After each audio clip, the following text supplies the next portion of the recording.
Thank you so much for joining me today.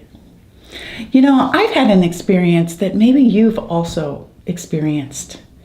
You see, I went in to a person I was working with's office. Now you have to understand that this was somebody I had dreamed about working with. I was being hired as a consultant. I wasn't an employee. I was actually being hired to be the expert and come in and talk and help them develop something, especially a leadership program. And I was so excited. I had had a great relationship with them for a long, long time. And I thought this was going to be my dream job. And something was happening. The power, the dynamics were shifting. And he called me into his office. And I was excited because I had so much I was bringing to the table. And I wanted to develop. And it was also while I was starting my own company in leadership, training, and consulting. So you see, I sat down in his office excited about thinking we were going to talk about some great leadership things that we could do to teach people and help them grow. And what happened, to my surprise, is I found myself sitting about an entire foot below he was. You see, he had his desk here and he had his chair, and I was sitting at the table over here in a chair. But I was lower, about 12 inches. So he turned around from his desk, and the next thing I knew, he was towering over me. There was nothing in between us, but he's 12 inches higher than I am. He's raising his voice, he's looking me straight in the eye, looking down upon me, and he's saying to me, "I don't see the passion in you about leadership." I couldn't believe it. You see, I was starting a company on leadership. I was seeing leadership. I was eating, breathing, dreaming, doing everything you could around leadership. I was learning from experts. I wanted to help people be the absolute best version they could possibly be for themselves. And here was a man I respected, towering over me, creating this emotionally charged situation, telling me that he didn't believe I had a passion for leadership. He said he didn't see my zeal when I presented, that he didn't see that desire inside of me. I didn't know how to handle it. But there were some things that I learned that I want to share with you.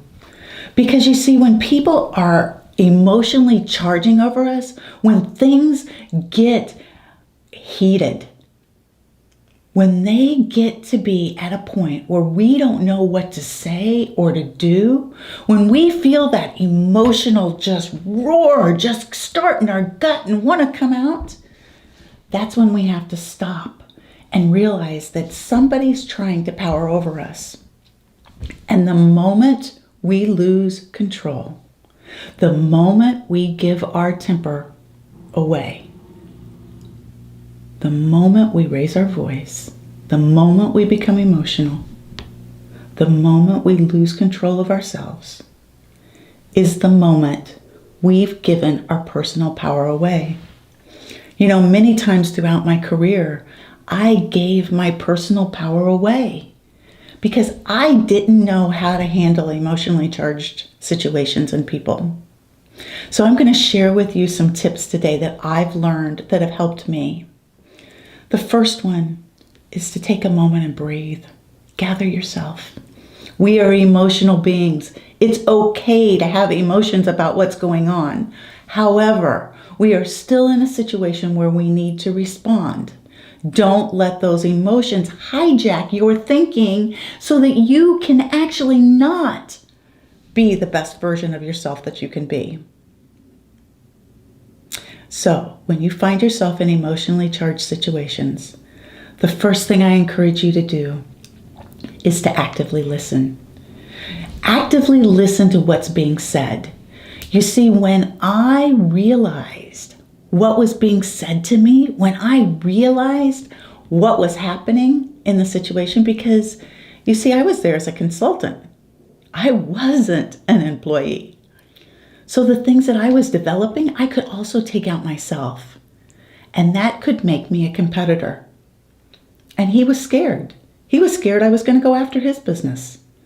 So his reaction was to be emotionally charged towards me, to tell me I didn't have a passion so that I would not be the best that I could be. So you have to actively listen to what's going on. Actively listen to the words, but not just the words, the tone of voice. You see, he was raising his voice. He was very adamant. Remember, when people raise their voice, including you, they're giving their personal power away. What I've learned is that many times it's out of their own fears. Look at the tone of voice and then choose your tone of voice and proper response.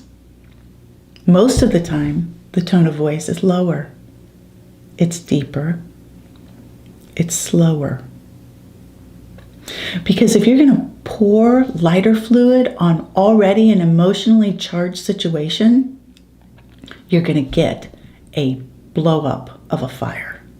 And that's not what you want to do. That's not good for anybody and everybody involved. And that's how situations get to a point where we lose relationships. Watch the body language. You know, he was sitting above me. He was towering over me. And, you know, I was kind of backed in a corner. There wasn't much I could do. But there were a couple things I could have done.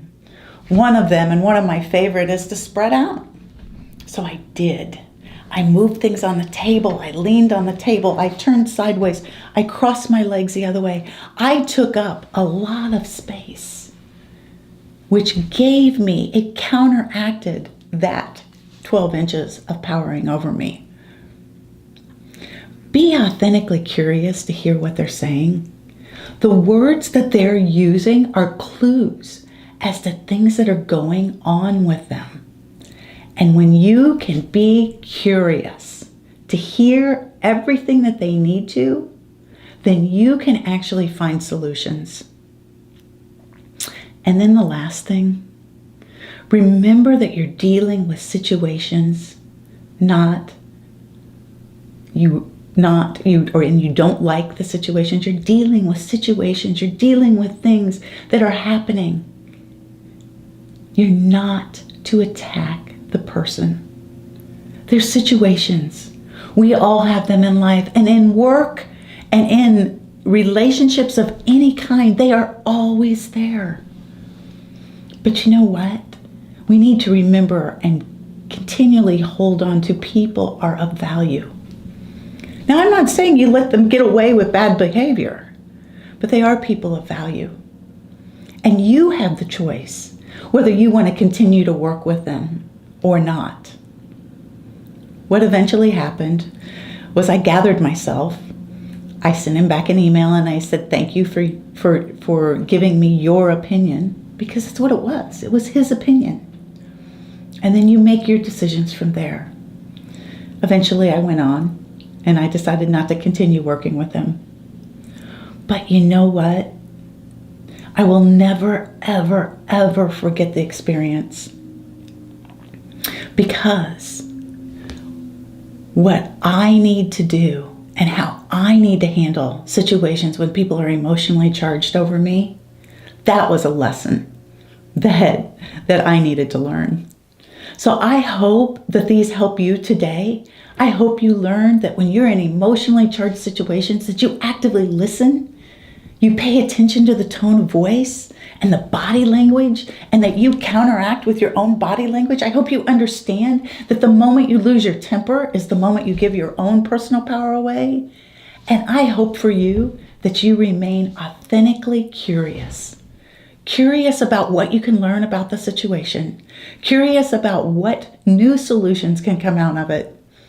And curious about how you can be the absolute best version of yourself that you can be.